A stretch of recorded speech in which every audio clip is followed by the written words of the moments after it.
Bonjour, voici le cours sur l'osmorégulation et l'excrétion chez l'homme, qui constitue la quatrième thématique du cours de physiologie animale au deuxième semestre du DUT-GB première année. Et donc nous allons étudier plus précisément le rôle du rein à travers 3 diaporamas. Ici il s'agit du diaporama introductif et qui traite également de la structure du rein. Dans un premier temps, pour introduire ce chapitre, je vous conseille de visionner la vidéo suivante qui a été faite par le réseau Canopé pour illustrer la fonction d'excrétion chez l'homme qui traite non seulement de l'excrétion du CO2 par les poumons, mais de l'excrétion des déchets organiques par le rein. Donc vous avez déjà abordé cette notion au cours du collège. Le rein élabore l'urine, ce qui permet l'élimination des déchets organiques, mais également de l'eau et des ions en excès. Nous allons donc voir quelles sont les fonctions du rein dans l'organisme, ou autrement dit, à quelle fonction la formation de l'urine correspond-elle, quelles sont ses autres fonctions au-delà de simplement l'élimination des substances, comment le rein est organisé anatomiquement et histologiquement pour réaliser cette fonction. Et ensuite, nous irons un peu plus dans le détail de son mode de fonctionnement sur ces 4 fonctions, c'est-à-dire la fonction de filtration, de réabsorption, de sécrétion de substances et de concentration de l'urine. Et nous verrons comment cette fonction est régulée en fonction des conditions de déshydratation de l'organisme. Ce chapitre sera divisé en 4 parties qui constitueront 3 diaporamas. Dans un premier diaporama, nous allons étudier le bilan des échanges d'eau et d'ions chez l'homme pour voir quelle est la place du rein dans ce bilan d'entrée et de sortie d'eau et d'ions. Et nous verrons également la structure de l'appareil urinaire et du rein chez l'homme en lien avec le TP que nous réaliserons sur ce sujet. Dans un deuxième diaporama, nous verrons les principes généraux de fonctionnement du néphron qui sont les unités fonctionnelles microscopiques du rein. D'abord dans les grands principes généraux et nous traiterons plus précisément de la filtration. Et dans une troisième partie, dans un troisième diaporama, nous continuerons à étudier le fonctionnement du néphron plus précisément au niveau des fonctions de réabsorption et sécrétion des ions et de l'eau. Et nous verrons comment ces sécrétions et ces réabsorptions sont régulées en fonction des conditions de déshydratation ou de pression sanguine dans l'organisme. Tout d'abord, voici une introduction présentant les définitions de l'excrétion et de l'osmorégulation. Nous allons également présenter les fonctions de l'urine en nous focalisant sur l'homme et puis plus généralement sur les mammifères. Le rein participe à l'osmorégulation du sang et des liquides intracellulaires. Alors qu'est-ce que l'osmorégulation? C'est la régulation de l'osmolarité des liquides extracellulaires et des liquides intracellulaires qui est maintenue à une valeur constante, donc c'est l'homéostasie, à environ 290 milliosmoles par litre.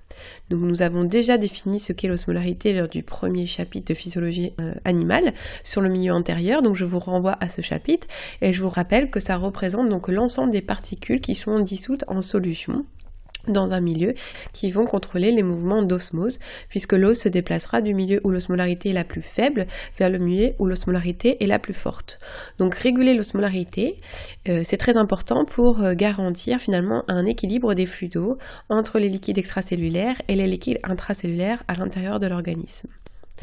Donc maintenir l'osmolarité à une valeur de consigne de 290 milliosmoles par litre nécessite non seulement de réguler les apports et les sorties d'osmol, c'est-à-dire les ions, les molécules organiques comme les protéines, le glucose qui sont dissous dans le sang et dans le liquide intracellulaire, mais ça nécessite également de maintenir le volume d'eau constant.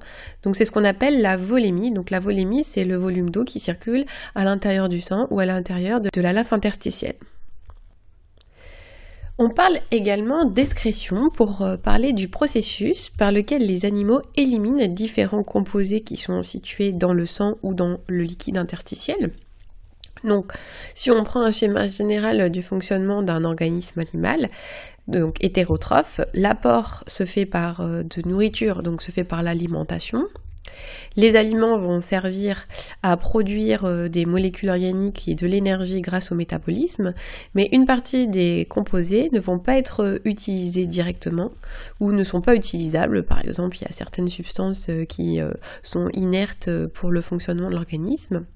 Et donc ces composés non utilisés ou non utilisables peuvent soit être stockés, soit au contraire être éliminés par l'organisme, et c'est ce qu'on appelle l'excrétion. Alors l'excrétion, ça concerne le CO2 par exemple pour les poumons, poumons. Ça concerne l'H2O, la vapeur d'eau, aussi au niveau des poumons. Et ça concerne également l'eau, qui peut être éliminée si elle est en excès, et les ions qui peuvent être également éliminés, ou certaines molécules organiques qui peuvent être éliminées si elles sont en excès et qu'elles dépassent en fait leur concentration de consignes à l'intérieur du milieu intérieur. Donc finalement, vous voyez que l'excrétion, elle est intimement liée à l'osmorégulation, puisque l'excrétion des ions et de l'eau en excès vont permettre d'assurer la régulation et le maintien de l'osmolarité à une valeur constante d'environ 290 milliosmoles par litre, aussi bien à l'intérieur des liquides extracellulaires que du liquide intracellulaire.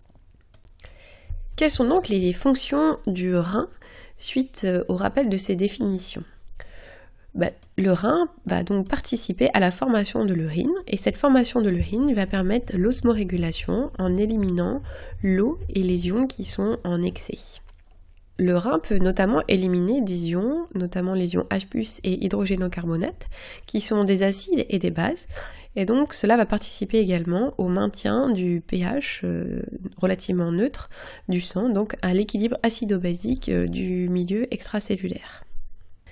Certaines substances étrangères vont également être sécrétées dans l'urine pour être éliminées à partir du sang, notamment des médicaments et des drogues, et donc le rein participe à l'extraction de substances étrangères, par exemple également des polluants.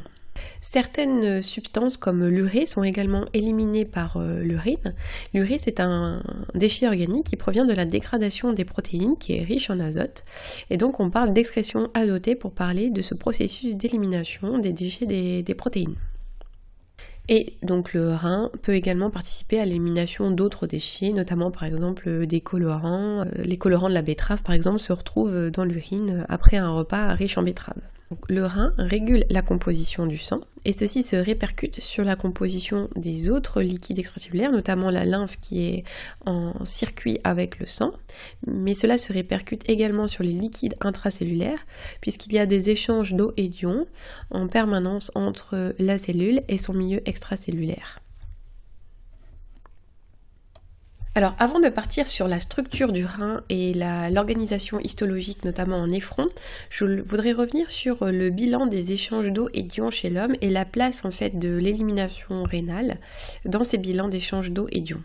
Donc nous allons d'abord voir quelles sont les sources d'entrée et de sortie d'eau et comment elles sont régulées par le rein. Et enfin nous verrons quelles sont les sources d'entrée et de sortie des ions et leur régulation notamment par le rein.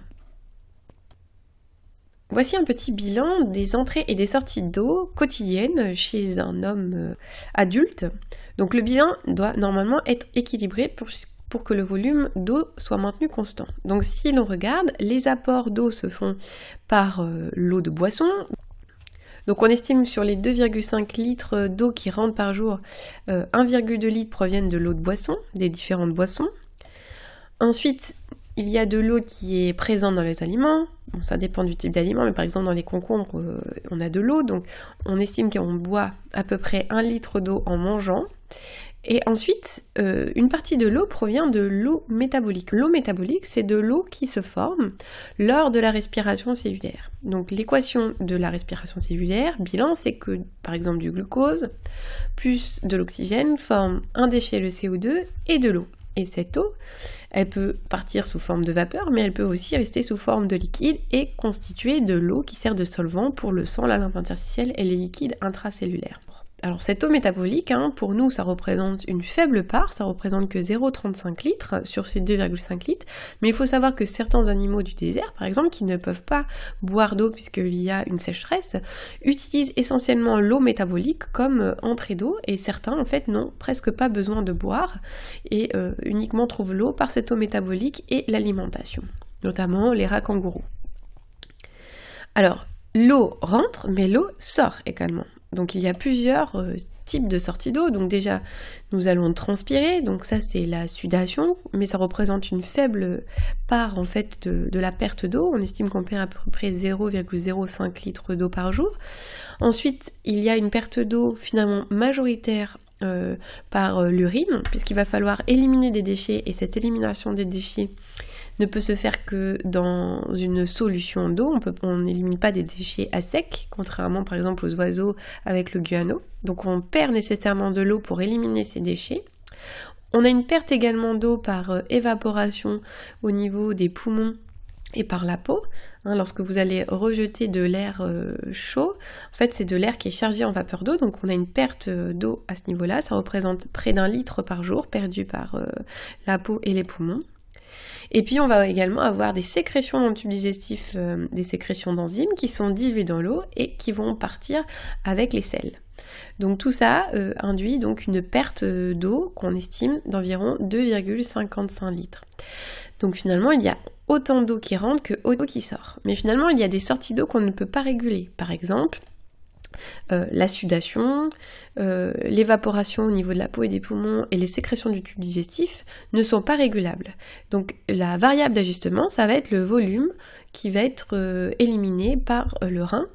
Et donc ça on peut le constater, que plus on boit, plus on va éliminer d'urine. Donc la variable d'ajustement, c'est le volume d'urine qui va être éliminé par le rein. Les autres sorties d'eau ne sont pas régulables.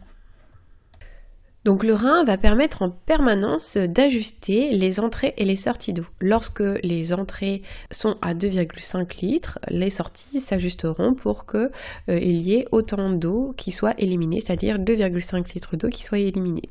Et si vous consommez davantage d'eau minérale par jour, par exemple, eh ben vous allez avoir une élimination d'urine qui va être plus importante. Donc on peut le constater ici, on peut mesurer en fait la pression osmotique, c'est-à-dire l'osmolarité qui règne à l'intérieur du sang de la personne qui consomme. Et donc on voit que quand on consomme de l'eau, comme on apporte plus de solvant, les osmoles vont être davantage diluées et donc ceci va diminuer l'osmolarité du plasma. Alors c'est une faible diminution, ça passe de 300 à 294 milliosmoles. Mais cette diminution de l'osmolarité va être détecté. Et donc la diurèse, c'est-à-dire le débit urinaire, le volume de sang qui va être éliminé par minute, va augmenter pour éliminer l'eau davantage au niveau du rein et ajuster donc les sorties par rapport aux entrées d'eau. Et donc vous voyez que rapidement, dès 1 heure, le débit urinaire augmente suite à la diminution de l'osmolarité ou pression osmotique du milieu extracellulaire. Inversement, lors d'une hémorragie par exemple, votre volume sanguin diminue et on peut constater que suite à l'hémorragie, la diurèse diminue également, c'est-à-dire le volume d'urine formé par minute diminue également sur un temps relativement rapide dès les premières minutes d'hémorragie. Donc ces deux exemples montrent qu'il existe des mécanismes homéostatiques qui assurent le maintien d'une balance hydrique, c'est-à-dire que les sorties d'eau s'ajustent à l'entrée d'eau. Donc il y a des régulations qui sont réflexes, notamment les régulations qui affectent le rein et le débit urinaire que nous ne contrôlons pas, qui se font automatiquement. Mais il y a également, il faut y penser, une régulation comportementale. Et lorsque vous n'avez pas bu depuis un moment et que donc vos entrées d'eau ne sont pas suffisantes, le cerveau va envoyer un message de sensation de soif qui va vous obliger à consommer de l'eau pour rétablir une entrée d'eau suffisante et maintenir la balance hydrique. Alors, pour les entrées et sorties de solutés, nous n'irons pas autant dans le détail, mais il faut bien comprendre que donc les solutés, c'est-à-dire les ions ou les molécules organiques, sont apportés par l'alimentation et des additifs comme le sel, par la consommation de boissons qui contiennent des ions ou des molécules organiques, ou de l'eau minérale qui contient des ions, et que cette entrée de solutés doit être identique à la sortie des solutés, par l'élimination par le tube digestif, par la sudation ou par l'urine, puisque on trouve des ions dans l'urine. Et donc pour chaque soluté, c'est-à-dire qu'il faut raisonner molécule par molécule, les entrées doivent être identiques aux sorties pour que chaque concentration en ions dans le sang, par exemple, soit maintenue constante. Donc on parle de la natriémie pour le maintien de la concentration constante en Na+. Donc pour le maintien de la natriémie, il faut qu'il y ait autant d'ions Na+, qui soient apportés par l'alimentation ou la boisson, que d'ions Na+, qui soient éliminés par le tube digestif, la sudation ou l'urine. Donc pour Et assurer cette balance ionique pour chaque ion, eh ben, il y a des régulations, pareil, qui vont être des régulations réflexes. Si vous mangez beaucoup de sel va être éliminé dans vos urines. Donc ça, c'est quelque chose que vous ne contrôlez pas, qui va être une régulation au niveau du rein, par exemple. Et puis, il va également y avoir une régulation comportementale. Notamment, il est conseillé de manger du sel de table si vous perdez beaucoup d'eau par sudation lorsque vous faites un exercice physique.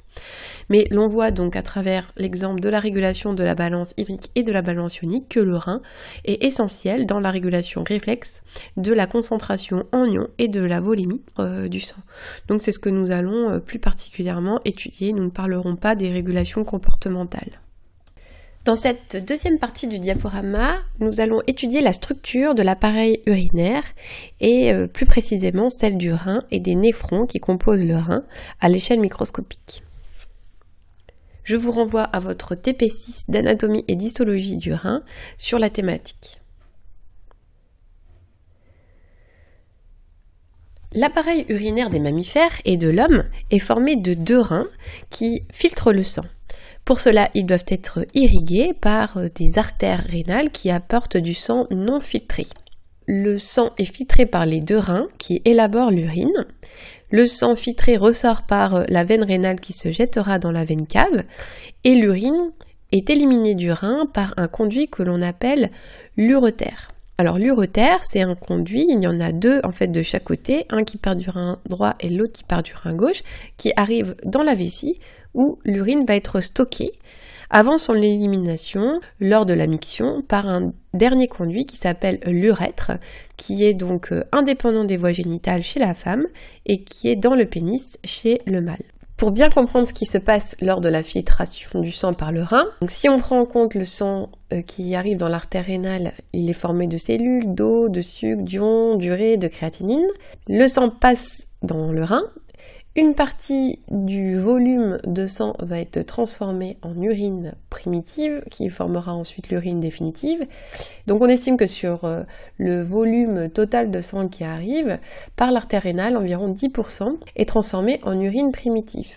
Donc cette urine primitive va contenir de l'eau, les déchets, l'urée, la créatinine qui est un déchet des muscles, des ions qui sont en excès, des médicaments, et le sang qui est épuré ressort par la veine rénale qui contient toujours des cellules, de l'eau, des sucres, des ions qui sont cette fois-ci moins concentrés. L'étude du rein peut se faire à 2 niveaux. D'abord au niveau macroscopique. En TP, nous avons fait une coupe longitudinale du rein où nous avons pu observer que le rein était formé de 2 parties, le cortex qui est périphérique et la médulla qui est au centre. De manière assez simple, le cortex est la zone où l'urine est élaborée par filtration du sang, alors que la médulla est la zone où l'urine va être acheminée vers l'ureter. Si l'on regarde maintenant à l'échelle microscopique, on peut constater que le cortex contient des millions de petites structures que l'on appelle les néphrons, qui sont des petits tubes renflés à leur extrémité qui vont assurer la filtration du sang pour élaborer l'urine. Alors ces néphrons fonctionnent en parallèle et finalement étudier un seul néphron et cumuler le fonctionnement des différents néphrons revient à étudier le fonctionnement du rein. Donc par la suite, on se focalisera sur ces petits néphrons que nous allons étudier davantage. La médulla, quant à elle, contient les tubes collecteurs. Donc les tubes collecteurs recueillent l'urine qui a été élaborée par les différents néphrons. Donc plusieurs néphrons se jettent dans un tube collecteur et donc ce tube collecteur achemine l'urine vers l'ureter. Donc avant l'ureter, il y a un bassinet que vous voyez sur la photo du haut, qui vient récolter un peu comme un entonnoir tout le contenu des tubes collecteurs et qui va faire converger l'ensemble du contenu des tubes collecteurs dans l'ureter. Alors dans la médulla, on trouve également une partie des néphrons qui s'appellent les Hansvenle, qui descendent en fait dans la médulla avant de remonter vers le cortex. Alors que sont les néphrons ? Donc vous avez une photo ici où les néphrons sont colorés en jaune. Donc on peut voir qu'ils sont formés de petits tubes avec une extrémité qui est renflée. Et la vascularisation est représentée en rouge. Et vous pouvez voir que ces néphrons établissent des contacts privilégiés avec des réseaux de capillaires sanguins qu'on appelle les glomérules. Alors on a fait une coupe ici à droite, vous avez une coupe transversale de cortex rénal, et vous pouvez voir qu'en fait le rein, c'est un réseau de tubes qui sont enchevêtrés, qui sont marqués en numéro 2 sur la photo. Et au milieu de ces différents tubes qui sont coupés transversalement ou en long, on peut trouver des petites pelotes qui sont des pelotes de capillaires qu'on appelle les capillaires glomérulaires. Donc pour résumer, le cortex, il est formé d'un enchevêtrement de tubes et de boules, et l'ensemble en fait formé par ces tubes et ces boules, c'est ce qu'on appelle les néphrons rénaux. Donc les boules, en fait, c'est l'extrémité renflée des tubes qui est associée avec une pelote de capillaires, les capillaires glomérulaires. Donc si on met bout à bout tous les tubules qui constituent ces néphrons, sachant qu'il y en a 1 million à peu près dans un rein chez l'homme, on estime que ça représente à peu près 80 km de tubes qui sont finalement compactés, enchevêtrés au sein de votre rein et qui vont assurer donc la filtration du sang pour élaborer l'urine et le remaniement de cette urine pour élaborer l'urine définitive qui sera éliminée. Donc les tubes, c'est ce qu'on appelle les tubules rénaux. Donc les tubules rénaux, ils sont bordés par un épithélium simple, vous pouvez le voir ici sur la coupe, hein. Il y a une seule couche de cellules, donc l'urine va circuler à l'intérieur du tube, et au cours de son trajet à l'intérieur du tube, elle va être remaniée, c'est-à-dire que des molécules, par exemple d'ions, vont être réabsorbées pour être renvoyées dans le sang, pour limiter leur excrétion urinaire. Donc les boules, ce sont ce qu'on appelle les corpuscules de Malpighi, du nom de celui qui les a découverts. Et donc les corpuscules de Malpighi sont formés du renflement du tubule à l'extrémité qui s'associe en fait avec un peloton de capillaires. Je ne vais pas aller plus dans le détail à partir de ces photos et on va étudier un schéma pour remettre toutes les idées bien au clair. Voici donc un premier schéma qui représente la structure générale d'un néphron. Donc un néphron, en fait, c'est 2 parties. Le tubule, associé au capillaire qu'on va appeler péritubulaire, et le corpuscule qui correspond à la partie renflée du tube associée au peloton de capillaires glomérulaires. Voici une autre représentation plus schématique mais plus complète que je vous demande de bien comprendre et de bien retenir. Le néphron est formé donc d'un corpuscule de Malpighi qui est formé donc d'un glomérule. Donc le glomérule, c'est le peloton de capillaires qu'on va appeler les capillaires glomérulaires, et l'autre partie du corpuscule, c'est la partie renflée du tubule. Et cette partie renflée du tubule, c'est ce qu'on appelle la capsule de Bowman. Donc la capsule de Bowman, elle va venir entourer les capillaires glomérulaires et récupérer en fait le sang qui va sortir de ces capillaires glomérulaires. Et quand le sang va sortir des capillaires glomérulaires, ça va former l'urine.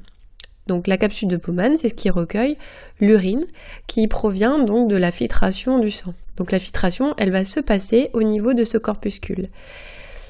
Ensuite, donc le néphron est formé du tubule rénal. Le tubule rénal, c'est un conduit qui va acheminer l'urine jusqu'au tube collecteur et au cours de son trajet, l'urine va être remaniée par des échanges qui vont se réaliser entre l'urine et le sang. C'est-à-dire le sang va récupérer des composés de l'urine ou sécréter par exemple des médicaments qui n'ont pas réussi à passer initialement dans la capsule de Bowman. Donc ça c'est ce qu'on appelle la formation de l'urine définitive. Donc pour résumer, un néphron c'est corpuscule plus tubule et le corpuscule c'est capsule plus glomérule. Donc attention, souvent avec les mots en hule, il y a des confusions, donc il faut que ce soit bien clair dans votre esprit. Voici le schéma complété avec un aspect fonctionnel. Donc l'étape numéro 1 se produit au niveau du corpuscule. C'est la formation de l'urine primitive, c'est-à-dire la filtration du sang.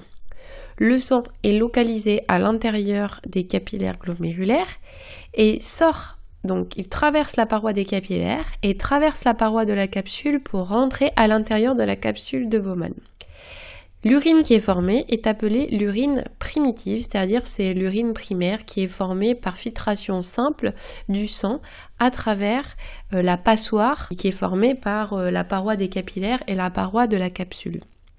Cette urine primitive va être prise en charge par le tubule qui est localisé près des capillaires péritubulaires et au cours de son déplacement dans le tubule, l'urine va être remaniée. C'est l'étape numéro 2.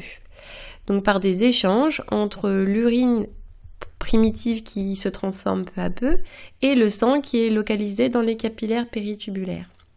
Et cette urine primitive se transforme peu à peu au cours du trajet pour former l'urine définitive qui est rejetée dans le canal collecteur, qui sera ensuite acheminée vers la vessie. Donc il y a 3 étapes: filtration pour former l'urine primitive, remaniement dans le tumule pour former l'urine définitive, puis élimination de l'urine définitive. Alors ce qui est un peu difficile à comprendre, c'est pourquoi il y a besoin de remanier l'urine. En fait, il faut vraiment voir le rein comme au niveau de corpuscule comme une passoire qui n'est pas très sélective. Et en fait, il y a beaucoup d'éléments du sang qui vont passer à travers la paroi des capillaires et la paroi de la capsule et qui se retrouvent dans l'urine primitive. Donc si on avait uniquement ce fonctionnement avec juste de la filtration, comme la passoire, elle a des gros trous, et ben beaucoup d'ions et beaucoup d'eau, beaucoup de molécules organiques seraient perdues au niveau de la vessie. Et donc finalement, le corps s'appauvrirait trop en eau, en ions et en molécules organiques. Donc finalement, le remaniement de l'urine est nécessaire pour contrer cette filtration excessive. C'est-à-dire il y a trop de molécules qui passent et donc il faut absolument récupérer ces molécules avant leur élimination définitive vers la vessie. Donc si l'on va un petit peu plus dans le détail, le tubule, lui, il est organisé en différentes parties. Le tube contourné proximal qui récupère l'urine primitive juste à la sortie de la capsule de Bowman. Ensuite, il y a la anse de Henle, dont je vous ai parlé tout à l'heure, qui descend dans la médula, donc au niveau des pyramides de Malpighi qui forment la médula. La anse de Henle est formée d'une partie descendante et d'une partie ascendante qui remonte vers le cortex. Et ensuite, la dernière partie du tube c'est le tube contourné distal qui se jette dans le canal collecteur. Et donc les différentes parties du tubule vont avoir différentes fonctions dans le remaniement de l'urine, donc nous aurons besoin de cette distinction par la suite.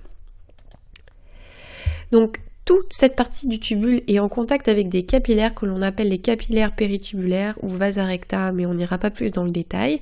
Et c'est important puisque ça va permettre les échanges entre l'urine primitive et le sang, et ainsi ça va assurer le remaniement de l'urine. Voici la fin de ce premier diaporama. Je vous laisse avec quelques quiz pour vous entraîner. À bientôt!